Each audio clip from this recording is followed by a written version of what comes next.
this is the section of the show with myself and Adaire. And Adaire and I have known each other, well, since Blood Days, and certainly since Be.Live went on Facebook. And Adaire is in Australia and produces shows for businesses out there. And we just get on so well. Hello, Adaire. Hello, Stephen. How are you? I'm good, thank you. And you?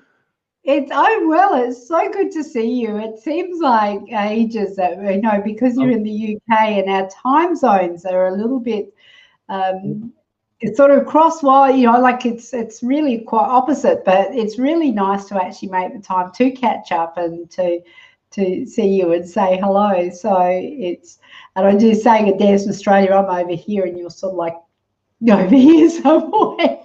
That's right. I mean, we've got a 9-hour time difference, and we're going to prove that this is live because I see we've been Ross joined by there. Ross. Hello, Ross.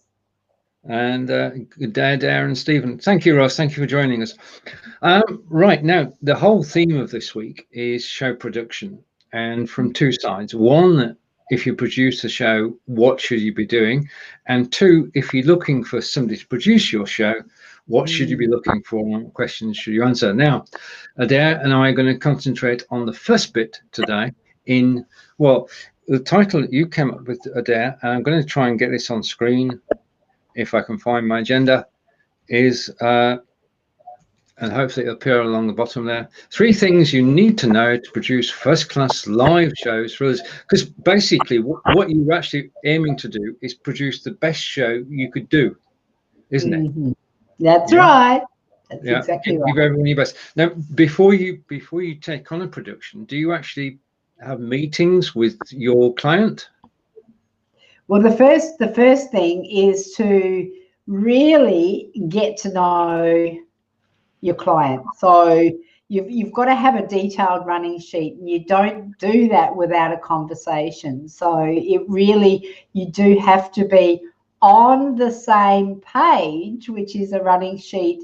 You just can't do it without, unless you're that tuned in with somebody that you're able to read their mind. And this is the ultimate goal, so that you can best serve them. But when you first start working with somebody, you absolutely have to have the meetings. You have to have the running sheet. We do a lot of work with people in terms of getting their content unpacked into some sort of content calendar. So if you were doing because a lot of people go, well, I don't know what to talk about. I don't know what I'm going to say. So I have it's called a content planner calendar, and people are welcome to have a copy of that if you want, Stephen, afterwards, and we'll make sure you can get a copy. But what it does is it helps unpack that brilliance that's in your mind and put it onto paper. Well, a spreadsheet or a Google sheet, which is, paper in the tech age. And so once you've done that, you go through that process, and that's it can take to do a really good, solid content unpack from what's in someone's mind. You can do it it takes about 2.5 hours. And it is something that you really do need to know, because it's as someone who is producing a show for someone else, you really do need to be in their heads to make it work. So it's the first thing. I should have said the first thing to that is a content planner calendar, but unpacking it. But the running sheet is critical. If you don't have time to do unpack the content, have a running sheet at the very, very first thing that you both work on. Right. So this is the start of working as a team rather than individuals. You're getting to know the people involved. Yes. Yep. Absolutely have to get to know people. It's really critical, because you need to have that working relationship, and you need to know things that, especially if you're working with high profile people. And live broadcasting is a whole different beast from pre-recorded. And in my experience, Stephen, people have found that when you're broadcasting live, things can and do go wrong. And so which actually brings me to step 2 is you must test the tech. So you really have to, when people say, oh, I don't really want to do live broadcasting because live broadcasting is something that there's too unpredictable, there's too many things that could go wrong, and that's absolutely right. But the other side of that coin is there is too many things that can go right. There are so many ways that you can connect, like we did with Roz when she popped in and said, "G'day, Adaire and Stephen." That was live. Roz, well, that is live. Roz is we're able to talk to her in real time and be more inclusive. So when you're doing live, know who you're dealing with, have your running sheet, test your tech. Now, this again is just so critical, and there's a whole range of troubleshooting things that you can do in terms of having the from clearing your cache and the cookies on your browser to making sure that you're got the good lighting, the proper lighting, you've got decent equipment, and it's hooked up properly. I don't know about you, Stephen, but I know myself and Lottie at times. Hi to Lottie, because I know you're involved with this as well, have started broadcasts without the mics on. So testing the tech. Test your tech. It is so important, especially with people. I mean, people are not they've not been doing this for too long. They're new to it, and you've got to lead them gently into it and make sure that everything's working. You do, but there's even things like when I say testing the tech, it's like some people will have their camera at the wrong angle, and you feel like you're actually you're looking straight up their nostril, and the background. There was one live that I wasn't producing, but I was actually a guest on. And there was someone that was actually walking through, like in the door in the background, and it was very, very distracting. But, those sort of things, the tech for me is around having your mic right, having your lighting, your camera, your background, your setting, so that it is maximized or optimized for live broadcast. So that's for yourself and for the person that you're producing for, as well as any guests that they have. So it becomes more and more complex. And as you're dealing with people who are generally speaking not techie, you do have to dig deep to find patience. Yeah, I remember we were doing an episode of Ask Angelica, and we were looking for guests, and we said, who would like to join us on the show? And there was a young man who was studying in Germany, learning German, but he was from the Far East, and he was living in a dormitory, and in a dorm, and somebody was cooking in the background as the show was going on. But really? But his camera feed was good and the sound was good, so in the end it worked out okay. But every so often you see somebody walk across the back. I mean, it's the best thing is if you can actually set aside an area, isn't it, where you can broadcast from. You don't need anything fancy. You just need it. Just be you, because when you get people going across in the background, it's for people watching. Whilst it's amusing, it's not. And as a producer, you want professional show, don't you? Well, you want it to be as professional as possible, whether casting, and like I said, there are things that can and will go wrong. But one of the most, a little bit of an aside here, but when I was watching a show, like I wasn't producing, but I was watching a show where there was somebody who actually broadcast from their toilet. And they were not on the toilet, but they were in the bathroom, and you could see the toilet in the background. And I'm going, and it was a training video, and I'm going, wow, do you need some coaching? Having said that, it is really, really important to be aware of your surroundings. And as Stephen says, put aside a space where you can have something that's set up that you've got a bit more control over. So if you can, have a screen. I used to have a screen. Which brings us into your third point. Okay. So this is all tied in with the first 2 points, and it all runs through there. When you're producing a live for somebody else, you really do need to know them and their topic well. And as an example, I'm working with an amazing shaman, and we started with running sheets, and we started, well, this is probably, it was at the beginning of the year. He'd never done any live broadcasting. In fact, he barely knew how to turn on a computer. And now he is like, we're so in sync. We just, I know his topics. I'm getting to know him, and when he's got lots of people in the news in the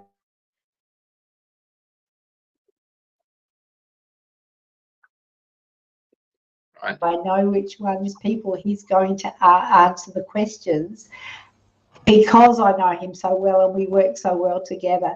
That is an ideal situation when you can actually get to a point with that, with a client in that relationship, where you can actually anticipate what it is that they're going to be saying. And I would always suggest use a running sheet, but some people are harder to nail down than others to get a running sheet going. But when you've got a relationship like that and you're comfortable enough, and you've sort of, you can do a professional one, and you can actually, what's going to be coming up, and you can anticipate the questions that the questions he'll be asking, or the comments that he'll be referring to. And I'd have to say 98% of the time, I'm right on the money with that. Yeah. So really, it does take getting to know your client that you're producing for, and absolutely focusing on them, a laser focus, because it is all too easy when you're producing a show to think, I might just run out and get a cup of tea, or, Right. they're talking. Well, when you're producing a show, you're not actually on screen, are you? I mean, you're producing for a client. They're the ones on screen. They're the talent. They're the ones delivering the content, and you're sat in the background. But you when you're on the screen, you know what you're doing. When you're producing a show, you've got to watch it more intently than you would do normally. Yes, you do. You have to be totally in. And here's Sharon as well. Look at these, they're terrible too. Do they? Oh, I love those girls. Oh, and there's an aside, Roz is actually producing, we're doing an expo on Sunday, the 6-hour live expo, which Roz is producing. And so we're all in this together. It's true. I had the pleasure of chatting to Ross for half an hour earlier this year. In fact, probably several weeks ago. And the thing about live video, which I love, which is that people get on, people support each other, people barrack for each other, and do anything to make sure it was successful. There's no backbiting, there's no fighting. It's just of all the things I've been involved in, I think this is the most positive arena I've ever seen. Yeah, it really is heartwarming, and the live streaming community is, just like you said, the most supportive and the most it just is an amazing place to be. And the beauty about this is that we are well, we don't physically see each other, but in the current environment that we're in, it's not necessarily a bad thing, but it's definitely, we can still get to know each other and support each other as well. Sharon's saying she loves it too, live video. Yeah, we want to see you up there more. Really do. Yeah. And Roz absolutely loves doing live streaming. Yeah. Say yes. I wanted to say, Stephen, I bought this. It's a Chrome plugin called Crisp. I don't know if you've heard of this. Yes. And I haven't used it yet. But what I do, I actually, just for a little context here, I live with my daughter and her partner and their 3 children. And sometimes it's like there's a herd of stampeding elephants upstairs, because I live downstairs and it's like wooden floorboards. And I thought, I wonder what I can do to help make the noise, because I've got the good mic, and then I thought, well, I'll put this plug-in. And so have you used Crisp? Yeah, I do. It makes all the difference because, as you say, it cancels out the background noise, and it means you can be anywhere in the building, and whatever people do, especially do is the thing. If they drop something or they're playing music in the background, if you're playing music, we can't hear it, which to us is a boon. So yeah, I'm a crisp addict too. It's crisp with a K. K. Yeah, crisp with a K. Okay. Yeah, which I think is funny because sometimes my daughter yells at the kids, and it's like, "Ooh, that doesn't sound." Yeah, I mean, that's I tell. Oh no, she's a wonderful mum. She really is. But I so need to scream that out. So I'll be experimenting with that for sure. But not that it's a problem when you're producing for somebody else, because you just make sure that you are muted. That's True. Right. A final thought for everybody in Be.Livers, if you would. Oh, a final thought. I think live streaming and producing live broadcasts is going to be a huge opportunity for people if you are looking for something that's actually going to help you with your live streaming and maybe even career type, where it's an industry that is not even just started.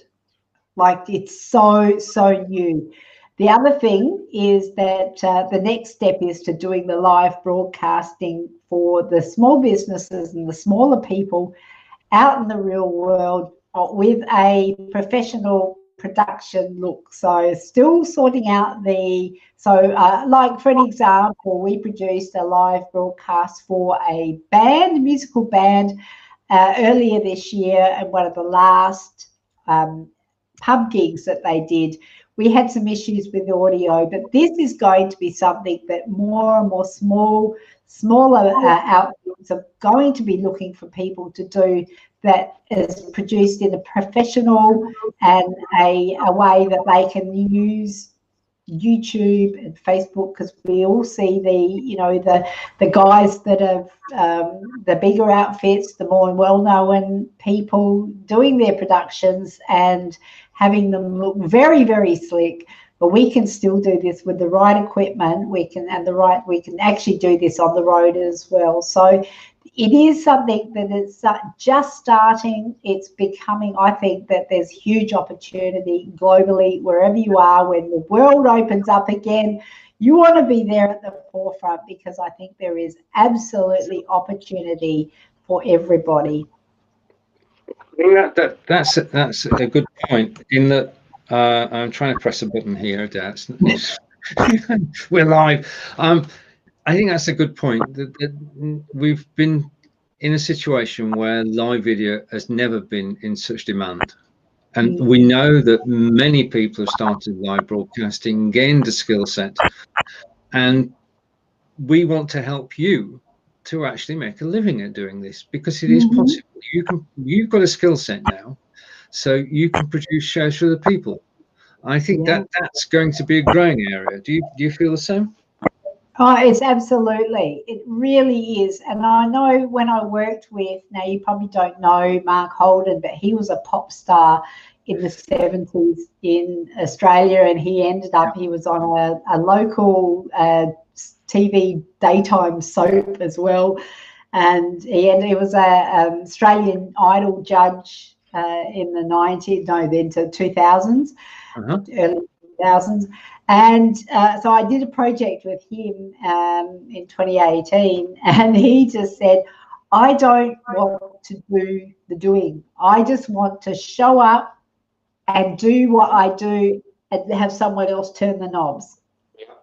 Yeah. And that I think, is going to happen more and more. And I'm finding it right across the board, no matter what the industry, people are going, I just want you turn the knobs, I'll bring my brilliance.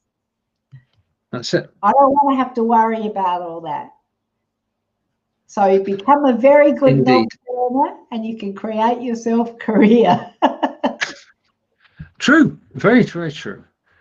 Adaire, thank you for I mean, it's always great when we actually get together and chat, and for being part of, I mean, we're actually producing the live video production blueprint this week. Everything that was happening in our shows will become part of that document, and we know that Joe's taking care of that. Then Linda's writing a book, and we all get to be in the book. So these videos this week are actually the start of something, and it's been a pleasure to actually chat today, Adaire. Thank you. And it's been a pleasure, Stephen. Thank you so much. And I do look forward to seeing you again and talking to you again very soon. Oh, truly, truly. And do you want to give a shout out to anybody before we go? Oh, well, I wasn't expecting that. I say hi to my mum. No, she wouldn't be watching. I would like to say, Roz and Sharon, thank you so much for joining, and thanks for chiming in here. That's really cool, because I love you girls, and I really do love working with both of you. We do work together on different projects at different times, and like I said, with Roz, we're working together on Sunday for a project, an online expo. So I will do a shout out to you and to Sharon and anyone else who happens to be watching that's part of the community. Just, yeah, thank you. Thank you, Adaire. And take care, everybody. And Adaire and I will see you again soon. And Adaire, as Adaire suggested, she and I should get together and broadcast live again. But thank you for watching now. Take care, and we'll see you all soon. Bye.